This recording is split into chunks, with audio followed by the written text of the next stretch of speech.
Hello and welcome to my YouTube channel. I'm AJ Murga. Thanks for joining me. Today I'm going to be talking about The Lord of the Flies, the new limited series on Netflix. It's actually getting great reviews. Only a 56% though on the popcorn meter, so fairly divisive. This limited series is the first time the 1954 classic novel by William Golding had been... It is William Golding. This is the first time that the 1954 classic novel by William Golding has been adapted as a limited series. It's been a movie at least once before, maybe twice. I haven't seen the other version, but the internet says it exists. There's a 1990 edition of the movie, which is what I remember as a kid. I remember reading the book and going and seeing the movie.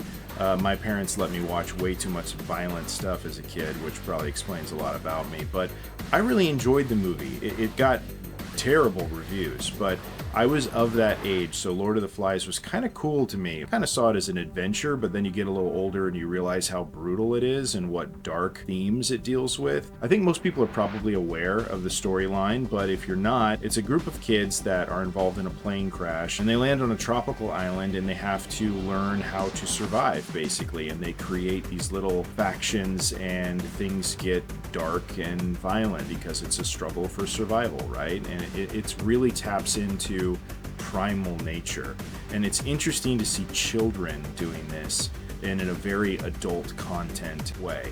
And this show does not shy away from the brutality of the themes in Lord of the Flies, and that's one of the things I liked most about it. It was very, very gripping and intense and visceral.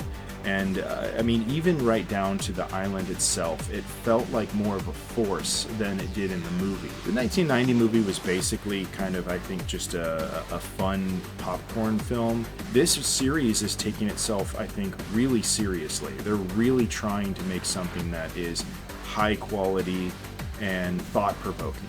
The structure is something I liked a lot. It consists of 4 one-hour episodes, 1 hour-ish, and each episode is told from a different character's perspective.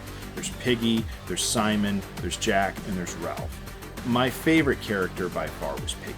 Piggy is so interesting. He's probably the character that people can empathize with the most, but for me, in this version, the actor.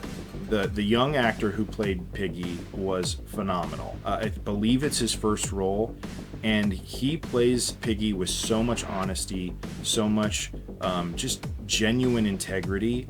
He never feels like a caricature. He never feels like somebody that you want to laugh at. And he also doesn't feel like somebody that you just feel, so sympathetic towards because he's so pathetic. None of that. This kid plays Piggy exceptionally well. This is a nuanced performance that has multiple layers, and I was just really blown away with how good of an interpretation this character was in this version of the story. And that has a lot to do with the acting, of course, but also the writing. Piggy, the character, was really well fleshed out in this version, and he kind of feels like the main character, which I don't think he did in the 1990 version of the movie. Ralph definitely feels like the hero in the lead. And in this one, yeah, it's kind of equal parts Ralph, Piggy, Jack, and then of course Simon. But I think for me, Piggy was by far the most gripping, and he had the biggest emotional arc. Cinematography was definitely a standout in this. There's these beautiful shots. There's these long, sweeping, one-take shots that really add a lot of intensity. That a lot of this series builds the tension well, and it holds it well. I liked the pace a lot. I liked the structure of having it be 4 different characters that all pretty much equally shared screen time. I liked that a lot. It kind of made it so it was everybody's story and not just Ralph's or whoever. One of the criticisms I have was some directing choices. There was a lot of close-ups of kids' faces just staring at the camera for quite a while. There was a lot of artistic liberties that were taken, just kids kind of getting to do strange, primal, almost like demonic things.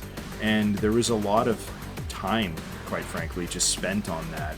And I don't need something to be lightning fast. I liked a little bit of that, but every episode, it seemed like, had quite a bit of that kind of stuff. Some weird like freeze frames or visuals that were just kind of strange. And so I didn't really care for that in regards of the pace. I think it did kind of make some of the show feel like filler. Did it need to be 4 hours? Probably could have told this story in 3 or less.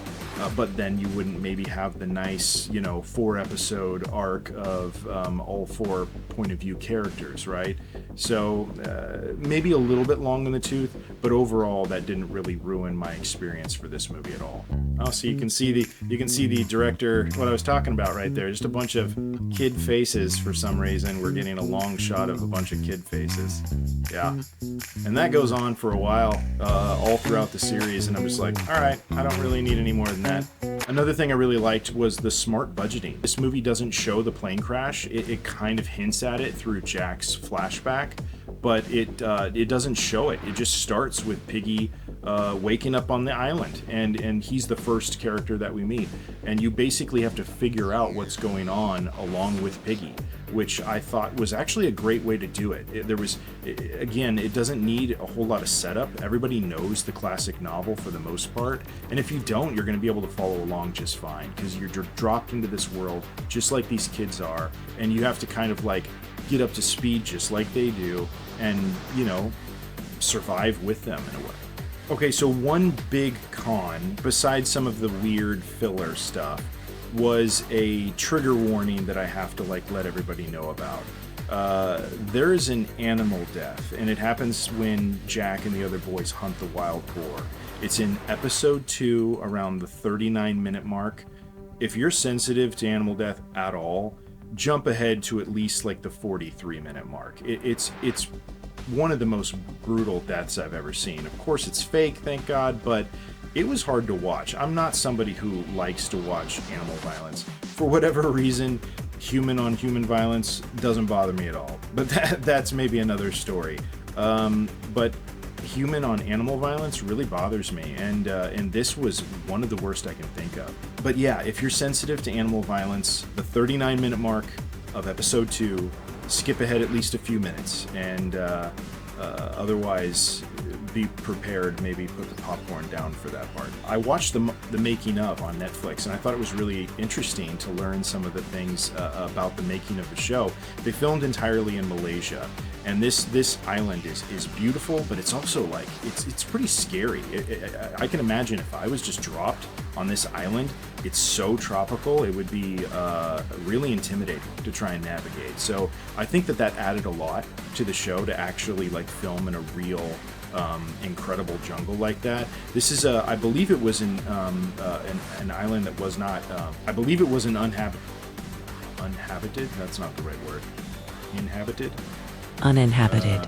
It was an island that no one could stay on. The kids had to get ferried in and out each day to where they were actually staying on another island. And their family got to go with them. Acting coaches got to go with them. They could only work for about 3 hours at a time before they had to take breaks legally, especially the littlest kids. And they had to deal with really bad tropical weather, tons of rain, and something that I thought was kind of interesting from a filmmaking standpoint. Even when it wasn't raining, apparently it was so wet that when the raindrops would drip off of the leaves, it would make these weird tapping noises that the audio recorders had to work around. So I just think that kind of stuff, you would never really think of that, but you show up and you're like, wow, this filming location creates so many obstacles. But as a viewer, I could really feel that. I could feel all of the different obstacles that the characters had to work through. And so I thought it was really interesting to watch the making of and to learn a little bit more about it. The crew even referred to the island as a nightmare filming location. And so I just thought that was interesting to think that they were putting themselves through this hardship in order to portray these characters that are going through maybe the worst hardship, the worst kind of hardship. And that really added a lot to it. So at the end of the day, is this worth your time? I definitely think it is. I think that this is the definitive version of this classic story. The 1990 movie was just okay. I remember it being cool because I was 8 years old, but this one is so much more well made and just really interesting and gripping. There's a lot to like about it. I think the pros really outweigh the cons, but I want to know what you guys thought of this show. Tell me in the comments below. Don't forget to like and subscribe, and I'll see you next time. We all have to kill the beast.